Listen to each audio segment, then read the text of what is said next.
Good morning, everyone. If we can give it maybe just a few more minutes to allow more participants to join, I'll appreciate that. Thanks.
Good morning, everyone, and welcome to our webinar, the September webinar on EQ and AI. Our presenters will be John Botha and Courtney Botha. Cindy, unfortunately, is not presenting today, but I'm sure Courtney will take over her spot, and so will John. Just note that all the questions will be handled at the end of the webinar through either the chat box or the Q&A section, and John will be handling that on an individual basis.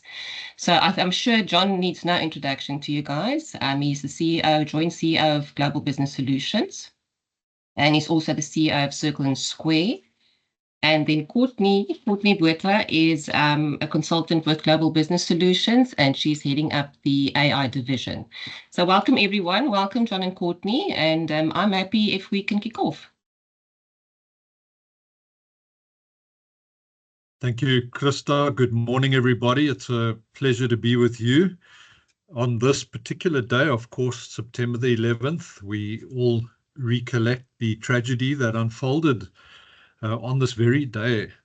And of course, it reminds us of our humanity. I saw a post this morning suggesting that we never know what lies ahead. We need to love those close to us, give them an extra kiss and a warmer hug when we leave our homes in the morning, when we speak to our colleagues, see them as human beings. So colleagues, with that in mind, we are so excited about today's session. I've been on a bit of a journey with you. I've had the privilege of working with Krista and the team to share with you the latest developments. Our organization's slogan is Future Thinking Now as Global Business Solutions. And we truly believe that we need to eat our own dog food. So what we're going to aspire to do today is specifically to show you how we eat our own dog food. The topic of today is EQ in artificial intelligence. You know, artificial intelligence does not exist in a vacuum. It is supplemented and is very, very dependent on us as human beings to have the emotional intelligence to want to learn, to want to change, to want to be creative and innovative. As human beings, we're not naturally wired to change. And that's why we often pick up large levels of resistance to change. And the best remedy for that, colleagues, is to have very strong relationships with your employees.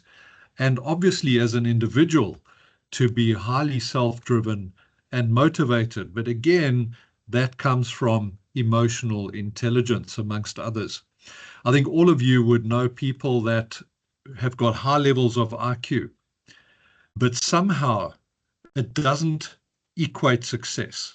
In this world we live in now that's changing so quickly, it doesn't mean that if you're extremely brilliant that you're going to be successful, because that self-driven, the paranoia about being ahead of the curve, about changing, doesn't mean that if you have high intelligence that you've got those other attributes as well.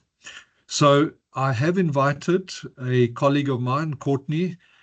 She is a Generation Z individual, and we truly believe that in global business solutions, if we look at everyone's strengths and we pull them together and we empower them and give them an opportunity, that they will take it and run with it. So I'm just going to start off by setting the scene, and then I want you to hear it from the horse's mouth, literally from not from the other side of the horse. You know, I could sit here and talk, and I can tell you about how, what my experience was in this context of artificial intelligence, but I was not the one, and I'm not the one that's actually having to go and delve into this bottomless pit of artificial intelligence. So what Courtney's going to do is she's going to take you through a demonstration of 2 or 3 robots that she has built.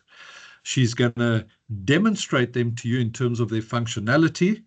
And then she's going to tell you how she had to build her emotional intelligence and continues to do that in moving into this deep digital fifth industrial revolution. So she's going to share with you what it takes in order to do that. And that will give you a benchmark, because if it's taken her those skills to adopt those skills and those levels of intelligence emotionally and adaptively, then you can be rest assured that your staff complement need those skills as well if they're going to make work of this important matter.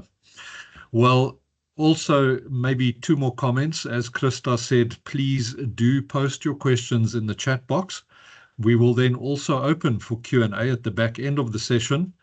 And the second thing that I want to touch on is to also say that we are available to help you in respect of developing any applications that would fall within the scope of labor law, human resources, TESs.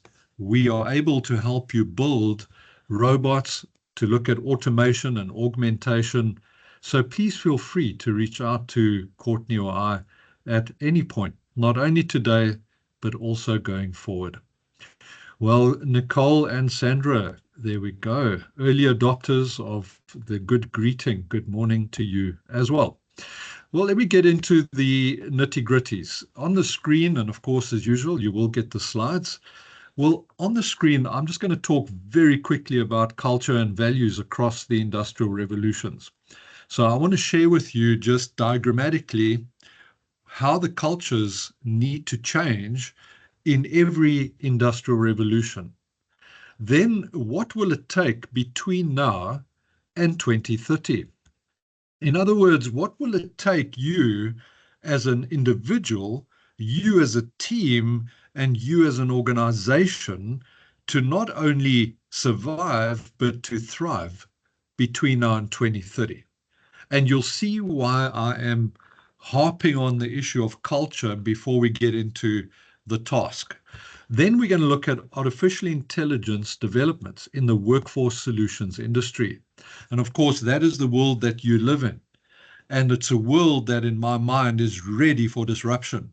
I can't help but think, and I often talk to chief executives in the staffing industry, and I say, you're becoming outdated. You are about to be disintermediated.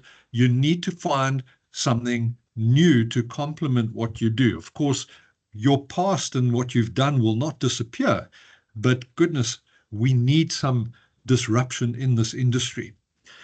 Then we're going to look at Courtney. She'll take over from that point, and she will then illustrate the robots, just some of them that she has built that are already operational and that we are about to launch. And you're actually going to be early viewers of what we call our disciplinary inquiry robot. We're only launching it formally tomorrow. You'll see on social media, but it's going to revolutionize the way that disciplinary inquiries are done. And then Courtney will share with you her story. She will share with you the journey that she embarked on, because she'll tell you she did not study anything in respect of digitization and artificial intelligence. Obviously, she had a propensity for that, but she's going to take you through exactly the transformational journey that she has been on. Now, colleagues, you would have seen me use this slide quite regularly. And the simple fact is that this slide is, for me, the nucleus around which change takes place. Every industrial revolution has got beneficiaries of change and casualties of change. And I saw recently in the news that more than 800 businesses have become casualties of change in the fourth industrial revolution just in this year alone. So we find ourselves in the advance of artificial intelligence, big data, robotics, and of course, don't think of robotics just as a physical robot. Of course, most robots are software-based, they're coded, and they look at process automation, the Internet of Things, blockchain, and of course, crypto.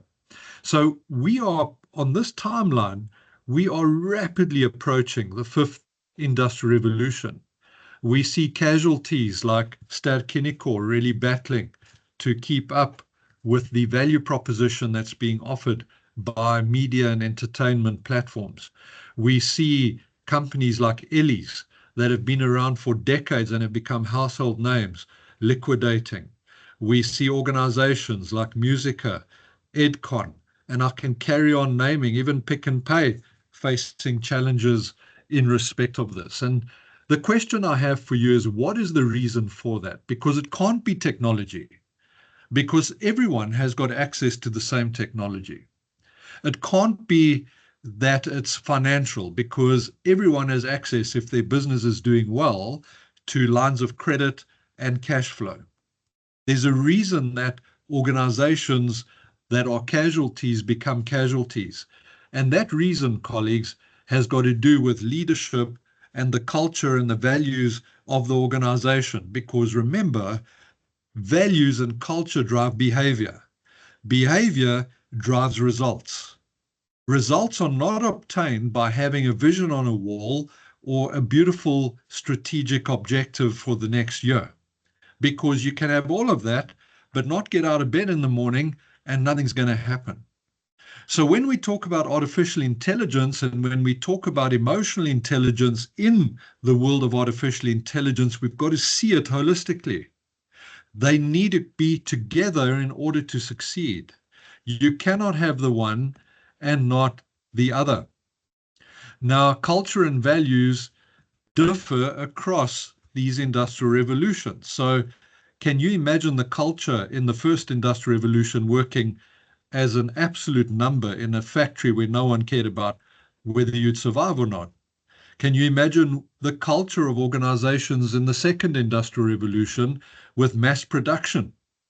Can you imagine the third industrial revolution? Many of us were there in the 80s and 90s, where everything was about management. There was little human interaction and a little prioritization of human, but it was management by objectives.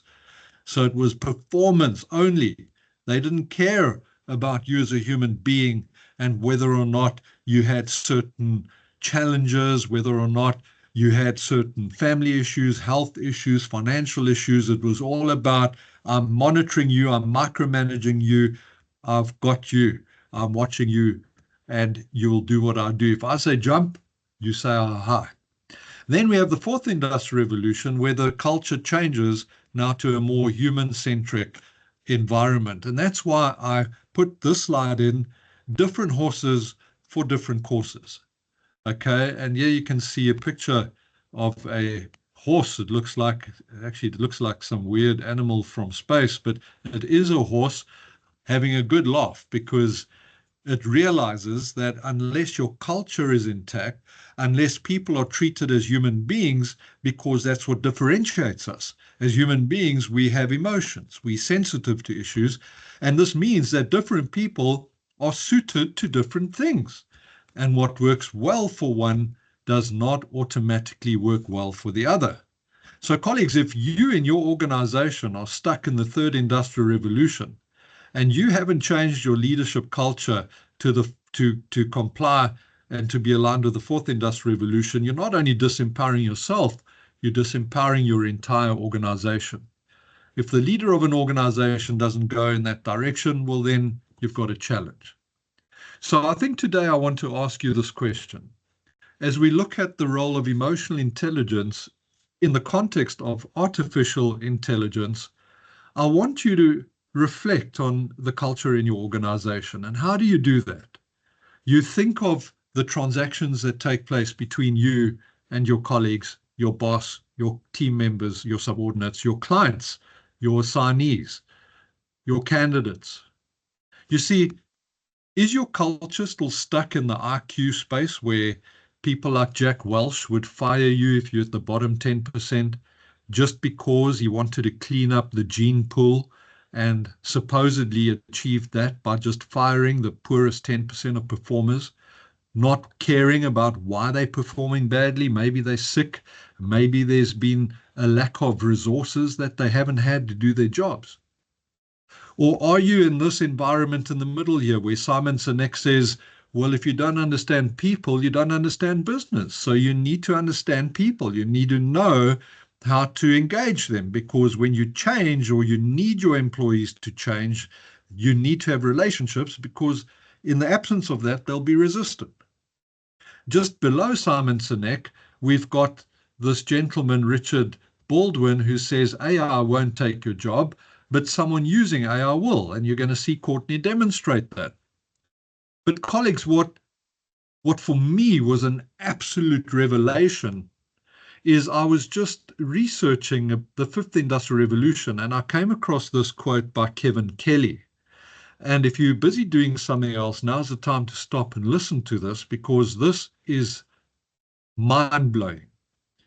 Kevin Kelly says that in the fifth industrial revolution, singularity will be the point at which all the change in the last million years will be superseded by the change in the next 5 minutes. So if you let it sink in, what Kevin Kelly is talking about is this continuum of change.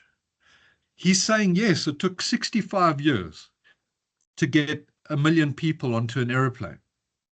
It took 3.5 years to get 1 million people onto Netflix. It took 5 days to get 1 million people onto ChatGPT. It took 5 hours to get 1 million people onto Threads. My question to you today is, do you realize that in the near future, it's going to take 5 minutes to move 1 million people from one method or one aspect of behavior to another? So we've already seen Checkers 60, for example. We've seen the uptake of streaming services and Netflix and Disney Plus. We've seen millions of people migrate in a matter of hours from one operating model to another. And if that doesn't resonate with you and create at least a bit of unsettlement, then you've got a problem, because the rate of change outside is so fast. And if it's faster than the rate of change inside of you, colleagues, we're going to have a challenge. Your industry, in my mind, is facing challenges in terms of growth. It's a mature environment. It needs the next. We need to find that next. But now in finding the next, of course, when we look at it, we need to look at it from the point of view of having a purpose. Courtney and I were talking last night about people who have been prepared to die for their calling, people who've been prepared to pay the price of their purpose. Now, who would give up their life for their purpose? Well, it would only be someone who's got a dream in their heart. I was facilitating training earlier this week, in fact, on Monday, for an organization who had major challenges in their leadership team. And whilst I was training, I asked, two of the gentlemen that were there, I asked them, well, what are your favorite sports? Who's your favorite team? And the one gentleman said to me in true Centurion Pretoria style. He said, the Blue Bulls, they're my team. And I said to him, well, why are they your team? He says, well, when I grew up, I watched them with my father. We used to braai and watch, the games together. And I said to him, oh, okay, so you support the Bulls. Can you tell me in the last 10 matches how many they've won? And he thought about it and he said, well, no, I actually can't. I said, can you tell me who's the high scoring player in the Bulls? And he said, no. And I said, exactly, because you don't support the Bulls because of the tasks, the specifications, the statistics. You support them because it comes from your heart. And in business, we lose sight of that because, as you can see on the screen, if we want people to move into this fifth industrial revolution, if we want people to adapt, if we want people to change, if we want people to literally give everything they have, well, then don't drum them up to gather wood, divide the work, give orders, don't micromanage them, don't, criticize all the time. Create a yearn for the vast and endless sea. Colleagues, you need to start looking at how do you incentivize your staff to become emotionally invested. And that's why we're talking about EQ in the context of AI. How do you incentivize your staff to become so invested in this that they eat, sleep, and breathe it? I remember a few years ago in the AdCorp group, and I can talk about it because it's public knowledge. In the AdCorp group, probably about a decade ago, in order to work towards instilling a purpose and to get people to be more innovative and creative, the CEO and the COO at that time, they initiated a Dragon's Den competition. So they said that they would incentivize an employee or a team and pay them a large sum of money at the end of the year for the winning team or the winning person who comes up with the most innovative, sustainable, and return on investment proposition. Colleagues, I can't tell you, people were meeting during tea breaks, they were meeting after hours, they'd come to work early, they would get together, they would innovate, and they eventually had 2 winners of massive prizes. It changed the entire landscape. So what we need to do when we talk about emotional intelligence in the context of AI is we need this infinite culture. Simon Sinek talks about an infinite mindset. And for a long time, I've been thinking about the fact that we are too transactional. We are too short-term focused. We need to start looking at situations and saying, yes, this is where we're at, but what is the long-term impact of the decision we make? Too often, our leaders are pushing for short-term gains, which means that we are sacrificing creativity, innovation, client centricity, and of course, connection with our stakeholders. So these 7 points give you a sense of an organizational mindset that prioritizes long-term thinking and continuous improvement over short-term gains. You see, if we look at it from a short-term point of view, every change is a problem because it's change on change on change. Someone told me the other day when I was helping them restructure their human resources department, they said, we've got change fatigue. The reason for that is because they haven't got an infinite mindset. They see a change as a burden rather as an enabler towards the future. So let's see, colleagues, if what I'm saying makes any sense and whether it's got any substance. Let me ask you in practical terms, if we went to top business leaders, CEOs and executives from major global corporations, if we went to political figures, if we went to academic experts and civil society representatives and media personalities, innovators and leaders in technology and cultural influencers, would you agree with me that if we ask them, what are the most important attributes for the next 7 years or 6 years, would you agree that we can trust these people's opinion? Of course we can. Now, on the right-hand side, you'll see certain names. Some of them you'll recognize and others you won't. But the World Economic Forum comprises people, including people like the managing director of the International Monetary Fund. Now, these people look at money from angles that we'll never see. Global monetary funding dynamics. Then we've got the president of the European Commission, the Secretary General, Antonio, the Secretary General of the United Nations. We've got Bill Gates, of course, we all know Bill.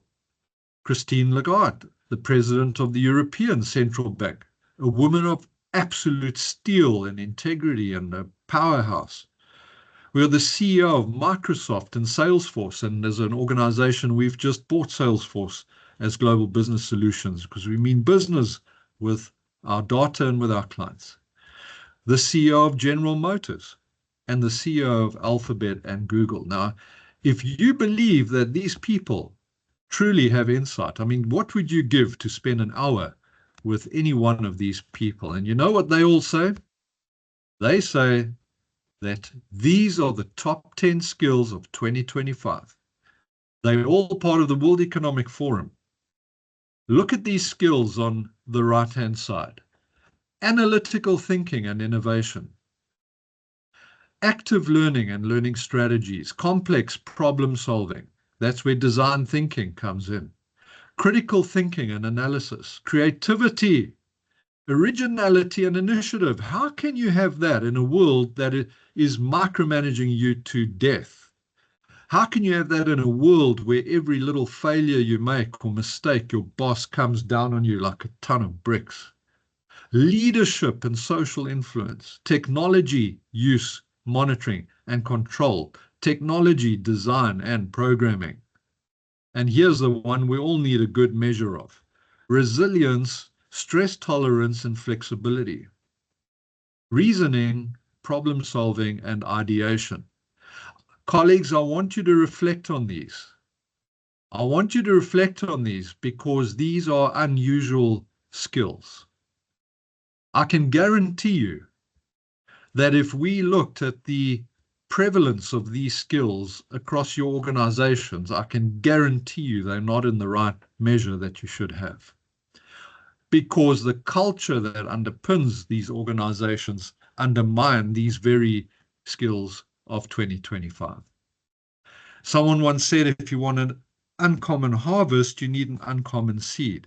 You can't sow a lemon seed and reap an orange. So in the same way, you can't carry on doing the things you always used to do and think you're going to get a different result. So being unusual means uncommon, rare, a person of unusual grace or erudition. Colleagues, these are the skills of the future. And my question to you again, and I'm asking a lot of questions, my question to you is, if I take a look at your training and development, your workplace skills plan, if I look at what you're doing with your leaders, your managers, your contract managers, how much of these skills, how many of these skills are embedded? Or will I just see things like how to chair a disciplinary inquiry, how to implement the OSHAC, how to finance for non-financial managers? For goodness sake, we're not even going to have financial managers one of these days. It's all going to be automated. We're not even going to have chair people of disciplinary inquiries in a year from now. It's going to be automated. And that's why these skills are far more important. I'm not saying you don't need the other skills, but what I'm saying is you need to quickly shift. Well, if we take a look at your industry, colleagues, artificial intelligence is entrenching itself into your world. And I've said you can do anything if you want it badly enough. Courtney's going to illustrate that to you when she takes you through her journey. We wanted bad. We wanted it so badly enough that I spent an entire December holiday immersing myself in artificial intelligence and generative AI and seeing how I can use it in our organization. But of course, I had people like Courtney alongside me who took my thinking and was able to influence it and shape it and then actually just take it and run with it. Be crazy enough to know you can do anything you want in life. Remember, Apple, of course, say we celebrate people who are crazy enough to think they can change the world. Why do you love people that shoot the lights out? Because they're crazy. You know, Drickus is crazy. Siakolisi is crazy. They are people who are prepared to do anything to achieve the greater purpose that they have been put on earth for. So if we look at artificial intelligence across the functions in your environment, of course, you've got like marketing and sales. I can promise you, marketing and sales, if you don't have platforms like Salesforce that fully integrated with social media, running campaigns, you know, looking at the status of your particular clients, pipeline status, you're going to be dead in the next 2 to 3 years because it's all automated. It uses artificial intelligence. If you don't use artificial intelligence in resourcing and you're still sifting traditionally through CVs that have got different formats and hundreds of these things, and you don't quite even know how to match it up against the job spec, you've got a problem. Finance, transformation, labor relations, we're going to demonstrate to you robotic process automation in a minute. Even workforce modeling. Colleagues, I'm able to take organizations' financials, headcounts, functions, and strategies and put it into a framework model and come up with what the ideal workforce model would look like. And then, of course, client proposals. You see, we need to be client-centric. We need to research them. We need to understand their culture, their financials. We need to understand their risks and the things that will sink them if they don't get it right. So there are two levels of artificial intelligence, colleagues. The one is called augmentation. So augmentation means human and robot. So it's not fully automated, but it's augmented to different or varying degrees. So the disciplinary inquiry bot that Courtney is going to show you later on, just now in a minute rather, that is an augmented robot. It still requires humans to respond. Automation is where you've taken an entire process or part of a process and there's no human intervention. So automation is where we want to be with this disciplinary inquiry bot in 12 months. We literally want to get to the point where there is no physical person in 80 to 90% of the process, literally just to quality assure the process as a whole. Now, all of you, I'm sure, have chaired disciplinary inquiries before, and you will know how long it takes to investigation, formulating charges, you know, speaking to witnesses, getting statements, hearing the matter, blah, blah, blah, eventually communicating the outcome, and goodness knows, preparing for arbitration and the labor court. So in global business solutions, our journey and everyone's journeys may be, they're common factors, but they're also distinctive factors. In global business solutions, we've got the convergence of 3 dimensions. So we call the first one bites. So Courtney is the head of this particular division in global, where we align technology with business growth. So we particularly, if you look from the bottom up, we do end user AI training across all functions, HRR, finance, and we get people immersed in the world of AI so that the fear factor and the uncertainty is overcome. We then go, the next level up is artificial intelligence for series. So artificial intelligence in terms of various functions, disciplinaries, equity, skills, strategic planning.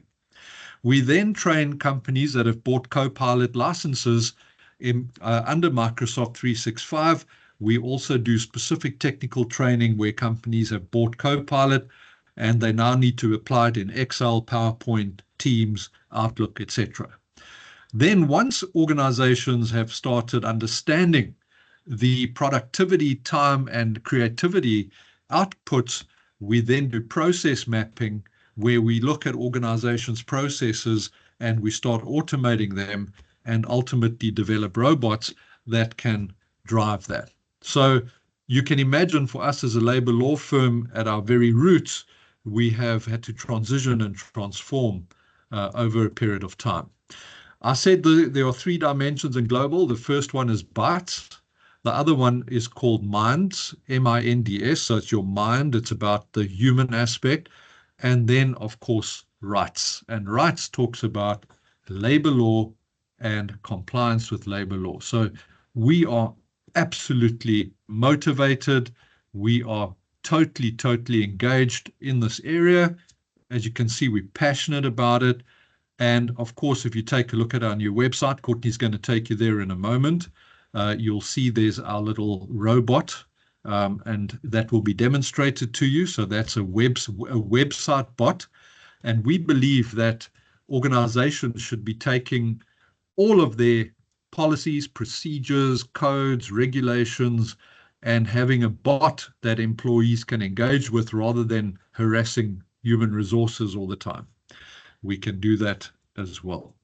Then we developed, or rather Courtney developed, the Ask Johnny chatbot. Now, many of you would be on the Ask Johnny WhatsApp group that was given birth to during COVID-19, when clients just had so many questions about the different levels during COVID and the distance, social distancing and hand sanitizers and all of these things. And it just had a life of its own. But the problem with the WhatsApp group, where, hopefully all of you are on, is that people have to respond. So I've got to respond, Johnny's got to respond, Tembi's got to respond. So if no one's available, then the person asking the question waits for a while. And maybe the response is not as detailed, because sometimes the response is yes, no, maybe, perhaps. So Courtney took this and automated the Ask Johnny group and put it into a robot as an industry first. So if you look at the particular number on the screen, it's called the Ask Johnny chatbot. Now, this chatbot, there's a number 082-840-4239. You can save it in your contacts as Ask Johnny, for example, and then you can literally go into WhatsApp and say hi. Hi will activate it, and you're good to go. So what it means now is if you really need an urgent and more detailed answer, you can ask the chatbot and it will give it back to you. Of course, you can see the resemblance between Johnny in real life and Johnny on the screen. And I can promise you, if you attend our annual labor law update, its details are on our website. Johnny's going to be giving you a big surprise in October when we run that. We also then have the disciplinary inquiry bot for initiators and the disciplinary inquiry bot for chair people. And with that, colleagues, I am going to leave it for now. I'm going to unshare and look at the heading. What does it take to design, develop, iterate, and innovate in AI? In other words, what are the human attributes that are needed to complement the technical attributes in order to come up with these wonderful, wonderful propositions? Well, Courtney, I've had a mouthful to say. We look forward to your particular presentation, and we look forward to you just sharing from your heart how you've experienced this. Thank you. Thanks, John, and thank you so much, colleagues, for the opportunity to come spend some time with you today. As John said, we are all very passionate about our transition to our new 3.0 model of minds, bytes, and rights. And I'm very privileged to be very involved in both the bytes and the minds aspects of this rollout. Many of you will know our sister company, Circle and Square. They are an emotional intelligence and change management provider. They help companies transition through change and put people priorities back in the heart of business priorities. So as we've been working through all of this change, something that keeps coming to me so strongly is how Circle and Square was named. Many of you probably have heard of us, but don't understand where the name came from. So in ancient times, the shape of a circle used to represent humanity. If you think about it, when people lived long, long ago, they always built their communities in circles. If you think about when we are socializing, we often sit around a table in a circle and talk to each other. So circles really demonstrate the primitive human aspects of what makes us human beings. Then came the square. Now, if you think about work, almost everything you do is square. You sit at a square desk, you work on a square laptop, you have a square cell phone in most cases. So what has happened now is the square has almost kicked the circle to the side. As circle and square, what we try to do is not remove either element because we value both, but to just put that circle back into the square. So I think if we can consider implementing AI in a similar matter, we have to remember that people mustn't get left behind through the advancement of technology and the things that make our lives square. I was attending an online training session the other day by a IT and AI provider. And one of the quotes they used is that they don't build robots to replace people. They make robots so that people don't have to become robots. And that really just stuck with me. AI isn't here to take your job. It's here to make your life easier so that you can have an even deeper level of insight and connection, and finally maybe get to those things that you haven't been able to do or think of or build on due to the time that the mundane tasks take. So now that I've given you a brief overview and connected a little bit, I would love to take you into the task of showing you our new website and demonstrating the Ask Johnny chatbots. If I can, John, maybe just get an indication when you can see my screen. All good, Courts. Thank you. Perfect, thank you. So you will see here on our homepage, we have basically revamped our entire website. We've rebuilt it from scratch, and we have made sure that each page really speaks to our 3.0 strategy of uniting bytes, minds, and rights. You will see a new little feature on the bottom right-hand side of my screen. Our little AJ chatbot pops up. So this is a free tool to use for anyone visiting our website. They can simply click on our little robot, as I've just done. It will take you to a page where you have to register. I've obviously logged in already on my account, but it just requires your name, your surname, and your email address, and the company which you work for or are representing. So this is the same bot that's available on our WhatsApp. We understand not everyone's going to want to use the WhatsApp bot, so we've also embedded it onto our website. I did put the link to our new website in the chat box if any of you are keen to go and test it later. But perhaps just for demonstration purposes, let me open up our Ask Johnny bot. Would anyone perhaps like to volunteer a question for Johnny on our little chat bot? You're welcome to either unmute yourself or paste it into the chat box. I'll give you 2 seconds to do that.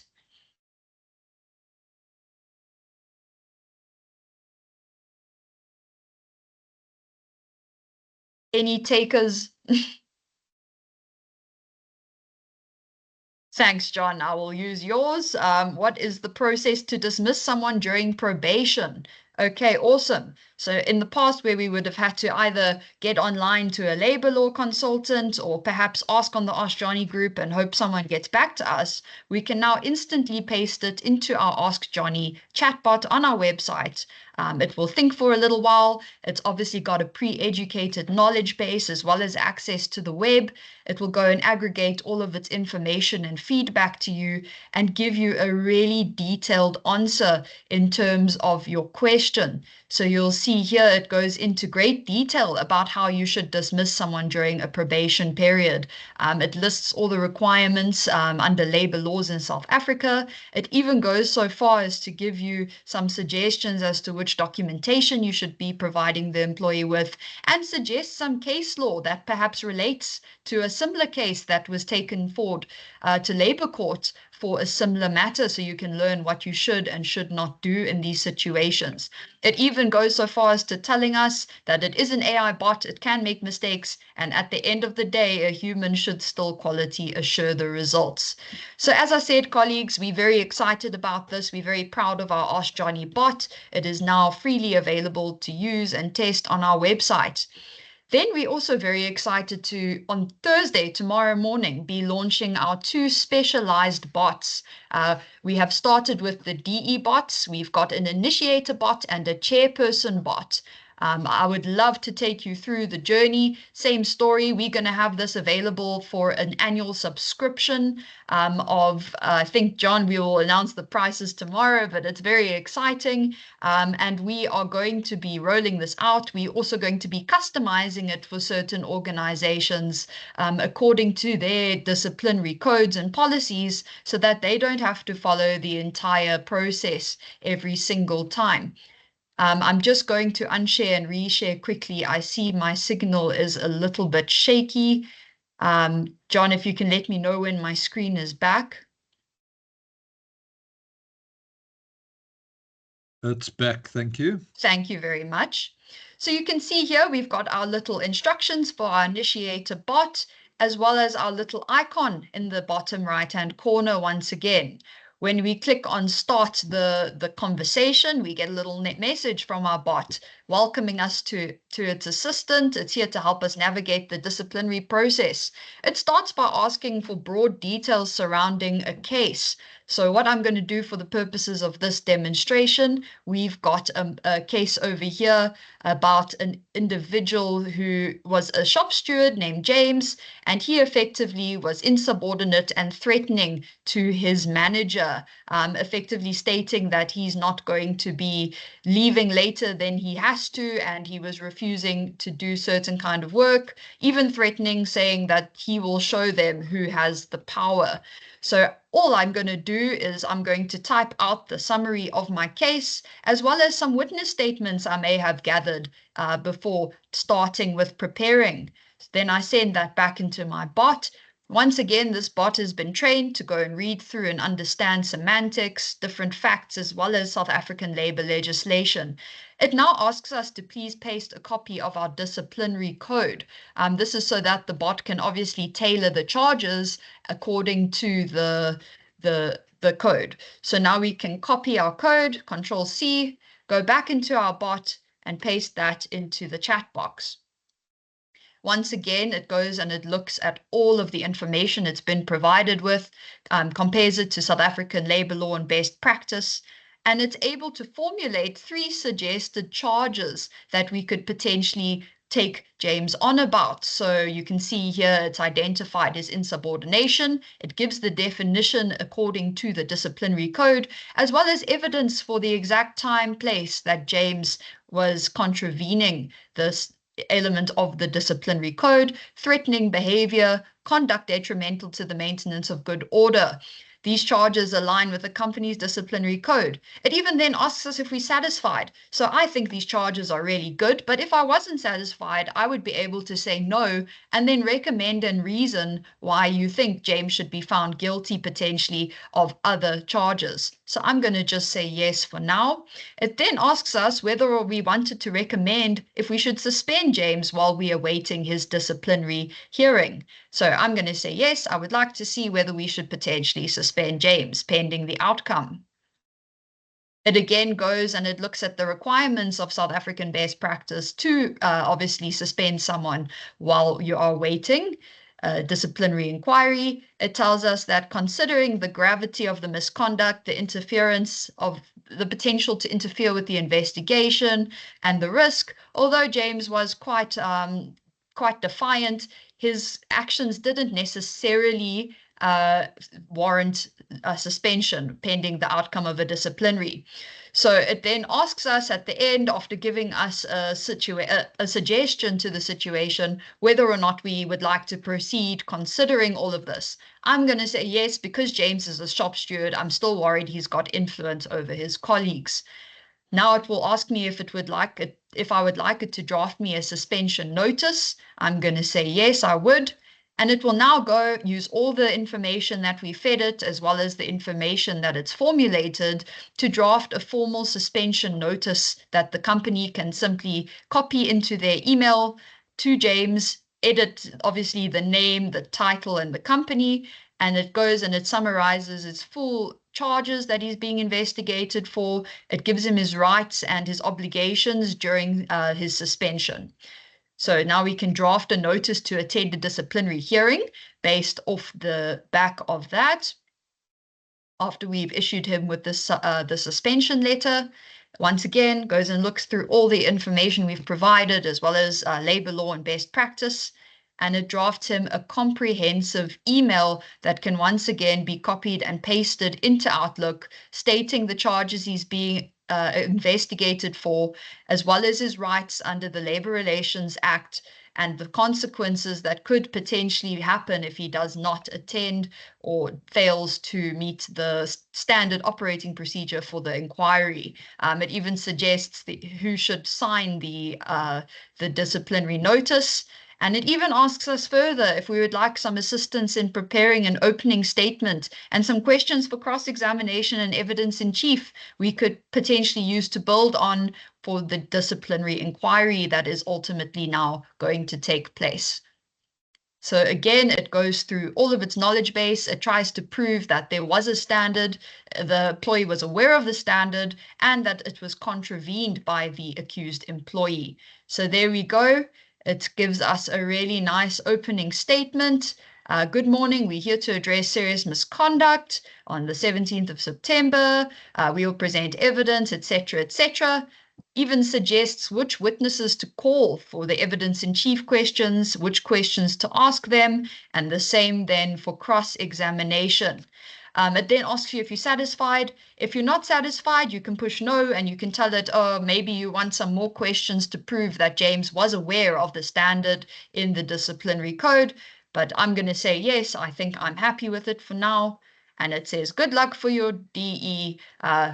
All the best, effectively. So then when we push start new chat, it's fully encrypted. No one will ever be able to go and track the information you put into this bot. It's aligned with all the POPI requirements, and it's a really useful tool for initiators, and it makes it much more accessible for organizations to train initiators and for them to efficiently and effectively prepare for disciplinary inquiries. We then have our DE chairperson bot, which is built on a very similar model to the initiator, but obviously has its own special functionalities in terms of helping the chairperson evaluate and analyze minutes from the disciplinary inquiry. This obviously moving in the directions to hosting disciplinary inquiries either on tools such as Zoom and Teams, where there are automatic transcription functions, or using a transcriber tool in live disciplinary inquiries in order to then feed this information to the bot later on. So if we once again start our bot up, it welcomes us and it asks us to start by pasting the disciplinary charges that were put to the employee, the minutes of the disciplinary inquiry, witness statements, and any other supporting evidence we may have. So for example, I've again prepared just the overview of the case, as well as some charges that could potentially be put forward to the employee that he's being investigated on. I can copy those across and go back into my bot. I can paste them in. I can then go and copy my minutes of my DE. I have pre-transcribed a mock DE that may have taken place with this employee, James, carrying on from our last example, and I can send that through. And now once again asks for our company's disciplinary code, again, so that it can just evaluate the outcome of the hearing according to our policies and procedures. I paste that in. And it says here, based on the available evidence and disciplinary code, it will now determine if the accused is guilty or not guilty on a balance of probabilities of each charge. I can push the proceed button so that it can proceed with the findings. Once again, it's got an amazing knowledge base. It's got good comprehension abilities of any large language model, and it's able to formulate a full report on what it believes the findings should be. You can see there for insubordination, it suggests James be found guilty. These are the reasons coming out of our code as well as our hearing minutes. Charge 2, threatening behavior, guilty. When questioned, he stated we're going to get our lawyer, etc. It gives the reasons. And then obviously charge 3, refusal to perform duties. It says he's not guilty because there's not sufficient evidence proving otherwise. It then asks me if I think the findings are accurate. I think they're very accurate for this particular case, but if I wasn't happy, it will provide me space to recommend other findings based on the disciplinary inquiry minutes. I'm going to say yes for the purposes of this example. It then asks me if there were any mitigating factors raised by the employee or their representative that I perhaps forgot to or didn't include in my disciplinary evidence earlier on when it first asked me. So I'm going to say yes, there was. And I'm going to say here, James is a sole breadwinner for his family. It will now then be able to use insights to consider that when drafting the recommended sanctions. It then asks us if we would like it to proceed with drafting recommendations as to which sanctions should be implemented for James. It now goes again, looks at the entire thread as well as best practice and labor law. And it goes and it says to us that on a balance of probabilities, obviously it just goes and it reiterates what it found, and then it recommends the different different sanctions for each charge. So there it will go and read in your employment code that for insubordination, a final written warning is usually the recommended sanction. Threatening behavior, final written warning, and refusal to perform duties, written warning. Mitigating factors, he has 7.5 years of service. Aggravating factors, he has an existing written warning for gross insolence. Final recommendation, a final written warning for James covering all 3 of the charges with a clear statement that any further misconduct will result in dismissal. It then goes and asks the user again if they're happy with this. I'm not happy. I want to adjust it. I think James should be dismissed. So I'm going to say here, I want to dismiss James. I will now draft an outcome email that includes the findings, the mitigating and aggravating factors, and the recommended sanction. So now we can click draft email, and it will send a note. It will generate an email we could potentially send to James, notifying him of the outcome of the disciplinary inquiry, as well as the steps going forward, and his rights to then go and refer the matter to the CCMA over the next 30 days. So you can see here that it states which charges he was found guilty of. It says here that we are dismissing him effective the date of the email being sent. It was not taken lightly, written his rights in under the LRA. And then it even once again goes a step further and asks us if we would like some examples of case law that relate to this incident, just so that we can prepare for what may be awaiting us if we do go forward with this. So then we can see it goes and generates it. It searches all of the case law available publicly on the website, on the World Wide Web. And then it says here that it couldn't find specific ones for this.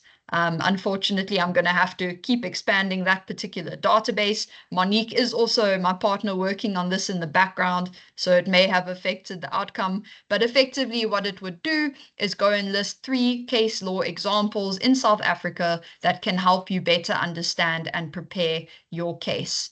Once again, when you push the Start New Chat button, you'll see it fully clears and it's fully encrypted. So colleagues, that is a summary of what we currently have on our Global Business Solutions website. We will continuously be improving these bots. We are launching both the disciplinary inquiry bots tomorrow, so we are very, very excited about that. And then colleagues, just to go back to John's presentation, I've now given you the task and shown you the outcome of what I had to achieve and do and learn while we went on this journey together as Global Business Solutions. But now I would like to take you a bit more into the emotional intelligence and learning side of how this innovation came about. So for those of you that know me will know that I am a consultant at Global Business Solutions. I have no history in coding, in AI. In fact, my teacher recommended I drop to lower grade maths in grade 11, which I subsequently did. So I definitely am not a great example of a super genius or Einstein. However, I am very adaptable. And one quote that always comes to me about from Charles Darwin is, "It's not the strongest or the smartest that survive, but those who are the most adaptable to change." And I think we saw a lot of that during COVID-19. Some really large businesses that have been around that were supposedly very smart or very, very strong in the South African context, but then they all struggled to adapt. And some of those companies are no longer with us today. So what I would love to do, colleagues, is before I get into telling you a little bit more about how I handled everything, is to just tell you a little story we love using in Circle and Square. So I know you may be laughing now, asking what this has got to do with AI and emotional intelligence, but if I can please borrow your ears for the next 10 minutes while I tell you the story. So some of you may be familiar with the story of the Princess and the Frog, but as you know, all of these Disney fairy tales actually originate from the Grimm brothers stories. So I would love to tell you the authentic version of the Princess and the Frog, named the Frog Prince. So there was once a beautiful princess in a village long, long ago. She had a beautiful golden ball, and she played with this golden ball every day. It was her favorite thing in the entire world, and she wasn't quite sure what she would do if she ever lost this ball. Well, one day she was running around the palace grounds where she was bouncing her ball around, and it fell into a well. The princess immediately sat down and started crying because she had lost her ball. Out of the well, a really ugly frog came out and spoke to her and asked her, "Princess, what's wrong?" She explained to the frog that she had lost her golden ball in the well. The frog said to the princess, "I will jump down and fetch your ball on one condition. When I get back, you have to take me to your palace, let me eat from your plate, let me sleep in your bed. You have to run me a warm bath and let me live like royalty." The princess was so attached to her ball that, not thinking of the consequences, she agreed, and the frog immediately jumped down and gave her the ball. When the frog jumped into her handbag so that she could take it home, she immediately screamed, threw the frog out, and ran back to the palace upon realizing how ugly this frog was and how uncomfortable it would be for her to take it back to the palace. Later that evening, she was sitting at her table having dinner with the king and a couple of the other royal family members when she heard a little knock on the door. She got up, opened the door, looked, saw nobody there, looked down, and then realized it was the frog.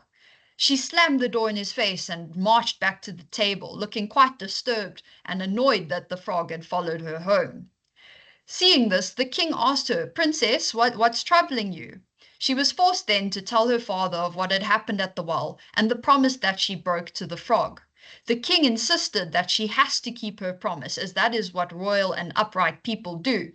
He let the frog in, gave him to the princess, and said, "Let the frog eat out of your plate. Let him sleep in your bed. Let him share your bath and your bath water and all the luxuries of palace life." Reluctantly, the princess had to take the frog. She had to let it eat off her plate. She had to let it lie down in her bed. But upon seeing the frog about to jump on her bed, she realized she really cannot do this anymore. She picked the frog up, threw him against the wall, and he turned into a beautiful prince. Now, colleagues, you obviously used to the story where the princess lands up kissing the frog and they live happily ever after. But this version of the Grimm brothers story actually explains the process of innovation and change that the princess had to go through. Each of the characters and items in the story represent a certain principle of change. So the ball is a symbol of your comfort zone. It's what you're familiar with, what you value. For me, it was perfection. It was what I know. I am very fact orientated. I love when I can prepare for something so well that I can go and speak it in parrot fashion. And I get very flustered when I have to step outside of my comfort zone and venture into other areas of business that I am not too familiar yet. As John mentioned, I am still a Gen Z. I am only beginning my journey into the corporate world. The well represents a change that happens, something that you have to lose. For me, that change was that the service provider that was originally going to be developing our bots alongside us pulled out at the last minute. Apparently, they said that they were no longer able to deliver on the tasks. However, we had already have a timeline in place that we need to meet in order for our bots to be developed.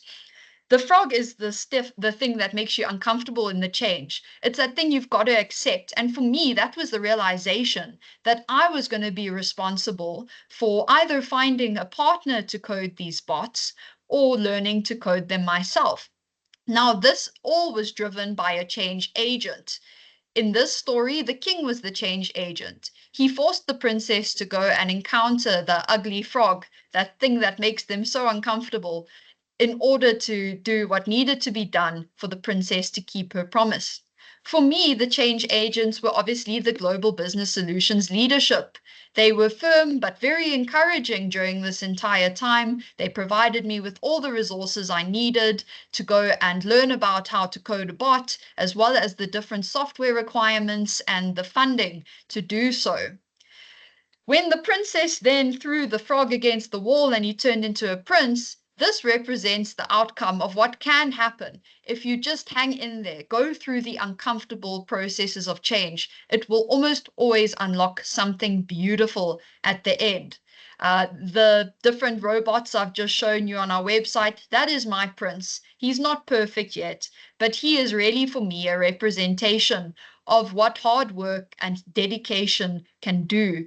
And also how in this journey of transition, we have to have the emotional intelligence to be able to consider that just maybe we have the ability to do exceedingly more than we originally thought. Information, colleagues, is no longer going to be what defines your business. Everyone is going to have access to information on the internet. You can already see the information that you are getting off of bots like ChatGPT, like Claude, like Nova, like Copilot. What's going to differentiate you is your ability to use these tools to gather data, to manage your data effectively. You can see there at the bottom I've added an extra stage where the prince transitioned from a frog into a prince. And this is effectively saying it's not going to happen on its own. It's going to require you to upskill yourself and your organizations. John mentioned those top 10 skills of 2025 that need to be considered. And I can already see in doing this, just one example of one or two bots, how analytical thinking and innovation had to come in. Obviously, I had no idea where to start. So I had to already start embracing AI, to start doing research on which platforms are best, which coding languages are best, active learning and learning strategies. I learned as I went. Gone are the days you can go do a 4-year degree and then in 50 years, the information you learned there is still relevant in your job now. We are learning every single second, colleagues. Complex problem solving. You're going to run into a lot of frogs along the way and you're going to feel like giving up. But you, as the princess, are going to need to figure out a way to live with your frog. It might not always be pretty. You may land up throwing it against the wall, but you've got to deal with the problems as they come. Obviously, creativity is super important in all of this. The minute you limit your thinking and your capabilities, you limit the potential for growth. Leadership, the leadership of Global Business Solutions is probably what made the entire process possible, their encouragement and their dedication to helping me develop in this space. And then obviously what I think the most important aspect is, as John mentioned earlier, must be resilience, the ability to fail 100 times and get up 101. There was a quote by Elon Musk. A lot of people refer to it as his why. And it says, if something is important enough to you, you've got to try, even if the odds of failure are almost definite. And I mean, if Elon Musk didn't live by that, by the time his 100th rocket came down from space, he wouldn't have sent up 101, which launched his entire SpaceX expedition. Now Elon Musk is one of the most well-known technological leaders in the world. And then obviously, again, problem solving, very, very important. The reason I've got this here, colleagues, is yes, your organization and learning institutions can help you to an extent, but ultimately the responsibility lies with you as an individual.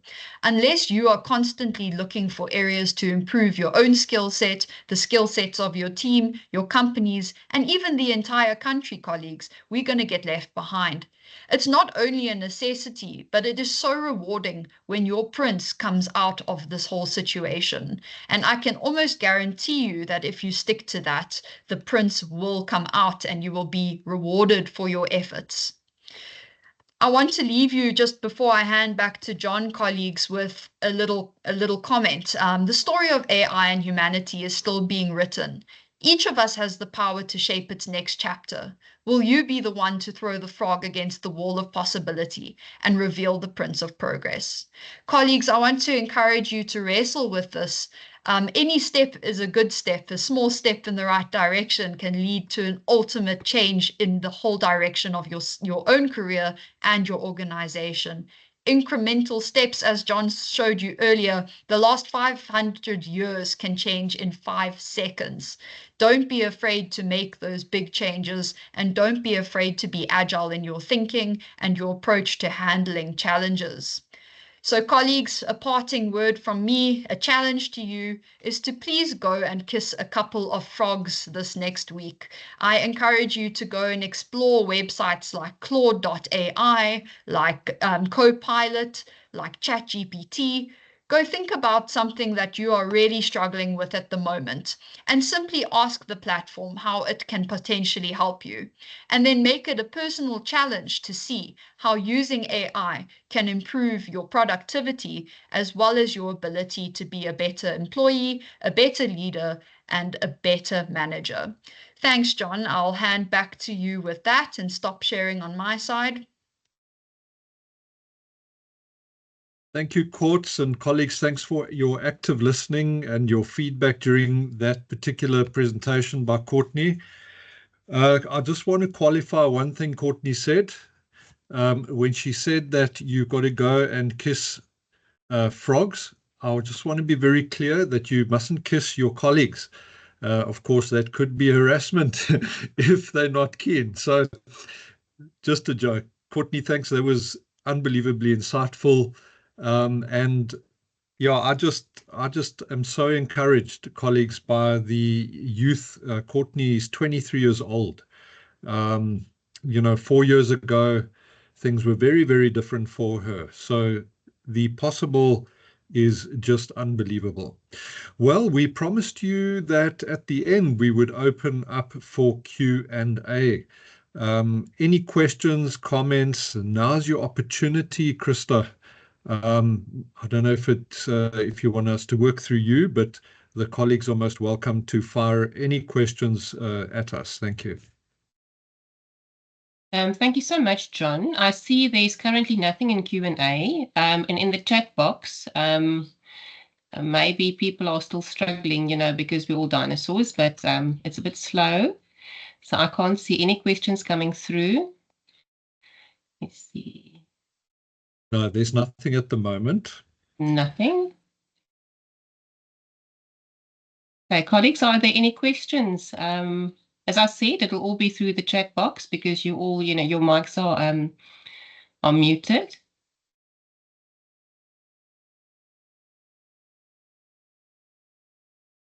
Maybe just while some colleagues might be typing, Krista, I just want us to reflect for a moment on the initiator and disciplinary inquiry chairman bots. If you think of a potential dismissal from start to end, in my experience, if you do it moderately well, you're looking at least on the day alone, just in terms of the disciplinary, you're looking at least an hour and a half to 4 hours. Then on top of that, you've still got to have the chairperson draft the findings, do the analysis, make sure that they are accurate on a balance of probabilities, etc., etc. As for initiators, we know that the initiators are notoriously bad in terms of properly formulating charges, doing preliminary investigations, getting statements. And of course, I've seen charge sheets with literally the 4 letters, AWOL, AWOL on the 11th of September or insubordination. So, you always have a challenge. Not many people want to chair disciplinary inquiries because of the administrative workload as well. So often companies are restricted to a handful of chair people with poor initiators who haven't got the foggiest notion of how to lead evidence in chief, cross-examination, etc. And then maybe a final comment, Krista, because it does look like the colleagues don't have questions, is as a temporary employment service, we know that after 3 months, employees need to be treated on the whole not less favorably than the client's employees. So when you are chairing disciplinary inquiries, generally speaking, your client's disciplinary codes would have to be taken into account. And as you saw when Courtney presented the demo, you can literally copy and paste any disciplinary code into the bot. It then uses its large language model analysis, and it will then immediately align to that particular disciplinary code. So that is an incredibly important benefit of that. So you can immediately align to that. Albie says, would AI interpret current disciplinary codes that companies have and adjust them to current legislation? So Albie, yes. So your disciplinary codes, as I said, you can copy and paste any disciplinary code into that space, and it literally, when it formulates the charges, it doesn't just talk about the subject matter. It actually refers very often, if your code has got categories or sub-numbers, Courts, then it actually refers specifically to that. Courts, maybe just talk to the colleagues about legislation and how you keep developing and expanding the source of knowledge. Thanks, John. Yes, and also Albie, in response to your question, the main function of the disciplinary bots is to obviously be an assistant. That's exactly what it's there for. So yes, it will obviously use your disciplinary code as the main source of truth. You could see there, even when recommending the sanction in terms of should we suspend the employee pending the outcome or not, it ultimately used the user's decision, not its own intelligence. So obviously the bot can be custom coded for if you wouldn't like it to use that as the source of truth, but to rather use the labor legislation look at it. But it does always consider all the elements of the Labor Relations Act, especially Schedule 8. It goes and looks at a whole bunch of other relevant labor laws that John and Johnny have provided me with in order to educate the bot, as well as best practice. So I definitely think each company will definitely be a unique case. If you would like it specialized to a specific disciplinary code, we can do that so that it doesn't have to be uploaded each time. But yes, it definitely does allow you then to be able to upload and refer to your code as well as South African best practice and law.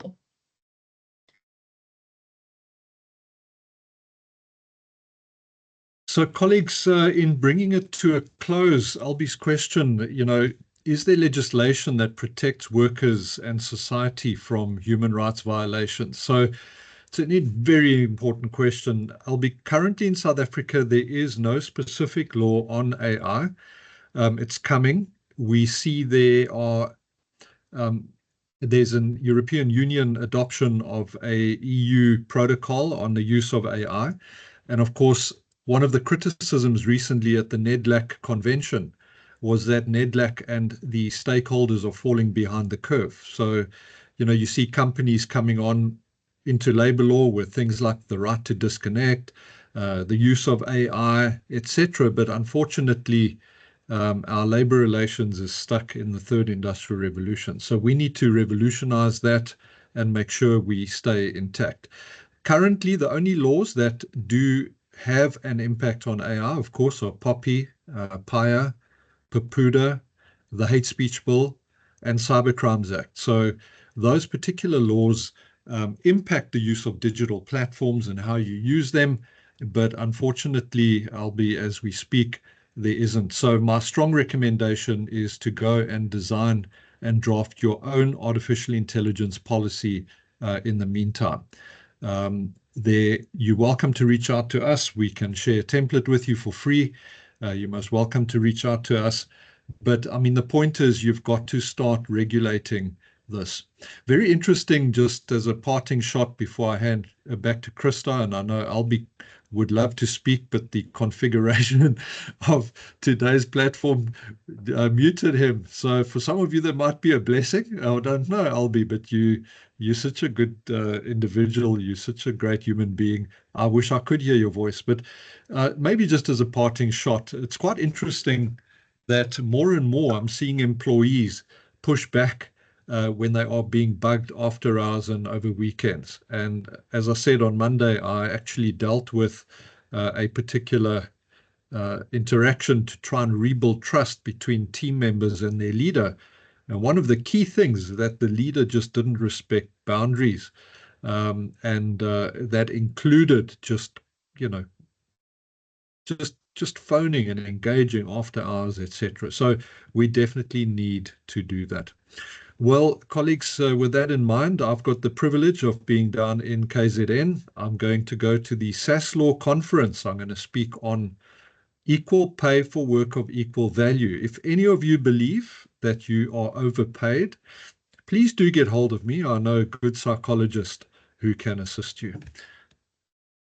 Krista, back to you. Thank you very much, John. Thank you, Courtney and John, for a very, very insightful and eye-opening session today. And just to note, I see in the chat box, all our members are very impressed and really enjoyed the session. They found it very useful. And as a reminder, the TSD, we offer with these webinars to our members as a value add, and John has always, kindly agreed to do that for us. So we're really, really appreciative of that. And in closing, I'd just like to mention that we won't be having any TSD meeting as such for the remainder of the year. We instead decided on a series on AI, on webinars on AI, and the following webinar will be in October. And we'll be discussing AI enabling disciplinary inquiries. And then we've got one scheduled in November as well. It will be AI in employment equity.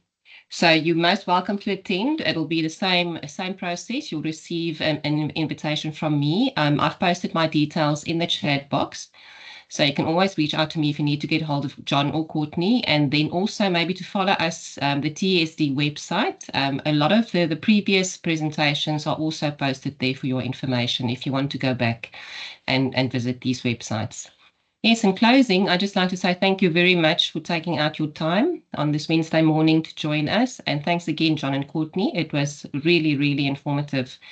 And for me, very eye-opening. And like you say, we need to do a lot of frog kissing in the future. But thanks all for attending. I wish you a happy, fruitful week ahead. And thanks again for the presenters. Thank you.